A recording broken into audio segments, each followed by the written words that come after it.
ദൈവത്തിന് മഹത്വം ഉണ്ടാകട്ടെ. എല്ലാവർക്കും ക്രിസ്തുവിൽ വന്ദനം ചൊല്ലുന്നു. വളരെ പ്രധാനപ്പെട്ട എന്നാൽ നാം എല്ലാവരും അത്യാവശ്യമായി അറിഞ്ഞിരിക്കേണ്ട വചനസത്യങ്ങളാണ് നാം ചിന്തിക്കുന്നത്. ലൂക്കോസിൻ്റെ സുവിശേഷം 16-ാം അധ്യായം 1-2 വചനങ്ങൾ. ധനവാനായ ഒരു മനുഷ്യന് ഒരു കാര്യവിചാരകൻ ഉണ്ടായിരുന്നു. അവൻ അവൻ്റെ വസ്തുവക നാനാവിധമാക്കുന്നു എന്ന് ചിലർ അവനെക്കുറിച്ച് കുറ്റം പറഞ്ഞു. നിൻ്റെ കാര്യവിചാരത്തിൻ്റെ കണക്ക് ഏൽപ്പിച്ചു തരിക, നീ ഇനിയും കാര്യവിചാരകനായിരിക്കാൻ പാടില്ല എന്ന് പറഞ്ഞു. കണക്ക് ഏൽപ്പിക്കേണ്ടെന്ന ഒരു ദിവസം നമ്മുടെ മുമ്പിൽ വരുന്നു. മനുഷ്യൻ പലപ്പോഴും താൻ നേടിയതെല്ലാം തൻ്റെ ബുദ്ധിയുടെയും പരിശ്രമത്തിൻ്റെയും ഫലമാണെന്നാണ് ചിന്തിക്കുന്നത്. തനിക്കുള്ള സമ്പത്തും സ്ഥാനവും കഴിവും സമയവും ജീവിതവും എല്ലാം അവൻ്റെ സ്വന്തമാണെന്ന് അവൻ വിചാരിക്കുന്നു. എന്നാൽ ബൈബിൾ നമ്മെ പഠിപ്പിക്കുന്നതിൽ നിന്ന് വ്യത്യസ്തമായ ഒരു കാര്യമാണ്. ഈ ഭൂമിയിൽ നാം ആരും ഒന്നിൻ്റെയും ഉടമസ്ഥരല്ല. ദൈവം നമുക്ക് ഏൽപ്പിച്ചിരിക്കുന്ന കാര്യങ്ങളുടെ വിചാരകന്മാർ മാത്രമാണ്. ഉടമസ്ഥൻ ദൈവമാണ്. ലൂക്കോസിൻ്റെ സുവിശേഷം 16-ാം അധ്യായത്തിൽ യേശുക്രിസ്തു പറഞ്ഞ അനീതിയുള്ള കാര്യവിചാരകൻ്റെ ഉപമ ഈ ഒരു സത്യത്തിലേക്കാണ് നമ്മുടെ ശ്രദ്ധയെ ക്ഷണിക്കുന്നത്. അവിടെ നാം എന്താണ് കാണുന്നത്? ധനവാനായ മനുഷ്യനൊരു കാര്യവിചാരകനുണ്ടായിരുന്നു.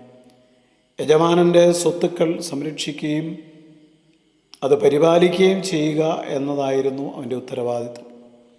എന്നാൽ കാലക്രമേണ അവൻ തൻ്റെ ഉത്തരവാദിത്വത്തിൽ നിന്ന് അകന്നു അവിശ്വസ്തനായിട്ട് മാറി. യജമാനൻ്റെ വസ്തുവകകളെല്ലാം അവൻ ദുരുപയോഗം ചെയ്യുന്നു എന്ന വാർത്ത യജമാനൻ്റെ ചെവിയിലെത്തി. അപ്പോൾ യജമാനൻ അവനെ വിളിച്ചു വരുത്തി ഒരു ചോദ്യം ചോദിക്കുന്നു, നിന്നെക്കൊണ്ട് ഈ കേൾക്കുന്നത് എന്താണ്? തുടർന്ന് അവനോട് പറയുകയാണ്, നിൻ്റെ കാര്യവിചാരത്തിൻ്റെ കണക്ക് മുഴുവൻ ഇപ്പോൾ നീ ഏൽപ്പിച്ചു തരണം. നീ ഇനിയും ഈ കാര്യവിചാരകനായിരിക്കാൻ പാടില്ല. ഈ വാക്കുകൾ ഓരോ മനുഷ്യൻ്റെയും ജീവിതത്തോട് വളരെ ബന്ധപ്പെട്ടിരിക്കുന്നതാണ്. ഒരു നാൾ ദൈവം നമ്മോട് കണക്ക് ചോദിക്കും. നമ്മുടെ ജീവിതം നാം എങ്ങനെ ജീവിച്ചു എന്നതിൻ്റെ കണക്ക്, നമുക്ക് ലഭിച്ച അനുഗ്രഹങ്ങൾ എങ്ങനെ ഉപയോഗിച്ചു എന്നതിൻ്റെ കണക്ക്, ദൈവം ഏൽപ്പിച്ച ഉത്തരവാദിത്തങ്ങൾ എങ്ങനെ നിർവഹിച്ചു എന്നതിൻ്റെ കണക്ക്. ഈ ഭൂമിയിൽ ദൈവം നമുക്കെല്ലാം ഓരോ പദവികൾ തന്നിട്ടുണ്ട്. മാതാപിതാക്കൾ ഓർക്കണം, കുഞ്ഞുങ്ങളെ ദൈവം നിങ്ങളുടെ കൈകളിൽ ഏൽപ്പിച്ചിരിക്കുന്നു എന്ന് മാത്രമേ ഉള്ളൂ. അവരെ പത്യോപദേശത്തിലും ബാലശിക്ഷയിലും വളർത്തേണ്ടുന്ന കടമ മാത്രമാണ് നിങ്ങൾക്കുള്ളത്. ഓരോരുത്തരും ചോദിക്കണം, ഞാൻ യഥാർത്ഥത്തിൽ ഒരു നല്ല പിതാവാണോ മാതാവാണോ? ഞാനൊരു നല്ല ഭർത്താവാണോ? ഒരു നല്ല ഭാര്യയാണോ? മക്കൾ ചോദിക്കണം, ഞാനൊരു നല്ല മകനോ മകളോ ആയിട്ട് ആണോ ജീവിക്കുന്നത്? കാരണം ഒരു നാൾ നാം നമ്മുടെ ജീവിതത്തിൻ്റെ കണക്ക് മുഴുവൻ ദൈവത്തോട് പറയേണ്ടി വരും. അതുകൊണ്ട് നാം ചിന്തിക്കുക, ഈ ലോകത്തിലേക്ക് നാം ആരും ഒന്നും കൊണ്ടുവന്നിട്ടില്ല. ഈ ലോകത്തിൽ നിന്ന് ഒന്നും ആരും കൊണ്ടുപോവുകയുമില്ല.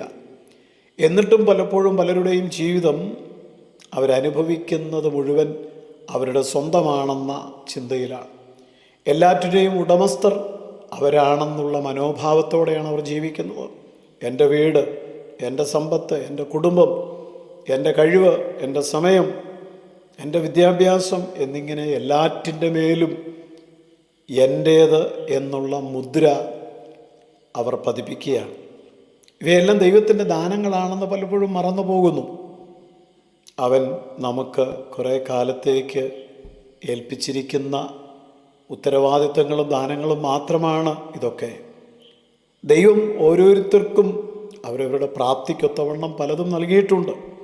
ചിലർക്ക് ധനം കൊടുത്തിരിക്കുന്നു, ചിലർക്ക് അറിവും വിദ്യാഭ്യാസവും കൊടുത്തിരിക്കുന്നു. ഇതൊക്കെ നാം ചിന്തിക്കണം. ചിലർക്ക് സുവിശേഷം പ്രസംഗിക്കാനുള്ള വരം കൊടുത്തിരിക്കുന്നു, ചിലർക്ക് പ്രാർത്ഥനയുടെ ശുശ്രൂഷയാണ് നൽകിയിരിക്കുന്നത്, മറ്റു ചിലർക്ക് പാട്ടുപാടുവാനാണ്, എഴുതുവാനാണ് വേറെ ചിലർക്ക്, പഠിപ്പിക്കുവാനും സേവിക്കുവാനും ഒക്കെ പല കഴിവുകളും ദൈവം നൽകിയിരിക്കുന്നു. ഇവയെല്ലാം ദൈവം തൻ്റെ മഹത്വത്തിനും തൻ്റെ രാജ്യത്തിൻ്റെ വളർച്ചയ്ക്കുമായിട്ട് പ്രയോജനപ്പെടേണ്ടതിനാണ് നൽകിയിരിക്കുന്നത്. എന്നാൽ ഇന്ന് പലരും ദൈവം നൽകിയ അനുഗ്രഹങ്ങൾ ദൈവത്തിൽ നിന്നാണ് എന്ന് പോലും ഓർക്കാതെ എൻ്റേതാണെന്നുള്ള ചിന്തയിൽ ജീവിക്കുന്നു. ദൈവം നൽകിയ അനുഗ്രഹങ്ങളെ അവർ മനഃപൂർവ്വം വിസ്മരിക്കുന്നു. അതുകൊണ്ട് അവർക്ക് ദൈവം കൊടുത്ത അനുഗ്രഹങ്ങളും നന്മകളും ഒന്നും ദൈവത്തിൻ്റെ മഹത്വത്തിനായി ജീവിക്കുവാൻ ഉപയോഗിപ്പാൻ കഴിയുന്നില്ല. കണക്കേൽപ്പിച്ചു തരിക എന്നുള്ളതാണ് ഈ ഉപമയിലെ ഏറ്റവും പ്രധാനപ്പെട്ട ഒരു സന്ദേശം. മരണമെന്ന് പറയുന്നത് മനുഷ്യൻ്റെ യാത്രയുടെ അവസാനമല്ല, അത് കണക്കെടുപ്പിൻ്റെ ഒരു തുടക്കം മാത്രമാണ്. നമ്മുടെ പ്രവൃത്തികളും വാക്കുകളും ചിന്തകളും ഉദ്ദേശങ്ങളും ലക്ഷ്യങ്ങളുമെല്ലാം ദൈവത്തിൻ്റെ മുമ്പാകെ വെളിപ്പെടുന്ന ഒരു ദിവസം. അന്ന് ദൈവം നമ്മോട് നമുക്ക് എത്ര സമ്പത്തുണ്ടെന്ന് ചോദിക്കില്ല, നമുക്ക് ലഭിച്ചതിനെ നാം എങ്ങനെ വിനിയോഗിച്ചു എന്നായിരിക്കും ചോദിക്കുക.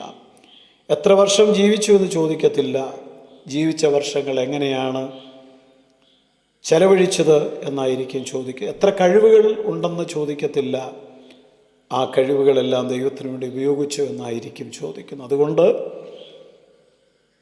നമുക്കുണരാം, നമ്മുടെ ജീവിതം പരിശോധിക്കാം, നമ്മുടെ ജീവിതത്തിലെ മുൻഗണനകൾക്ക് നമുക്കൊരു ക്രമീകരണം ഉണ്ടാക്കാം, വിശ്വസ്തരായ കാര്യവിചാരകന്മാരായി ജീവിക്കാം. സ്വർഗീയ പിതാവേ, അവിടുത്തെ വചനം പോലെ ജീവിപ്പാൻ വചനം കേൾക്കുന്ന എല്ലാവർക്കും കൃപ നൽകണം. യേശു ക്രിസ്തുവിൻ നാമത്തിൽ ആമേൻ.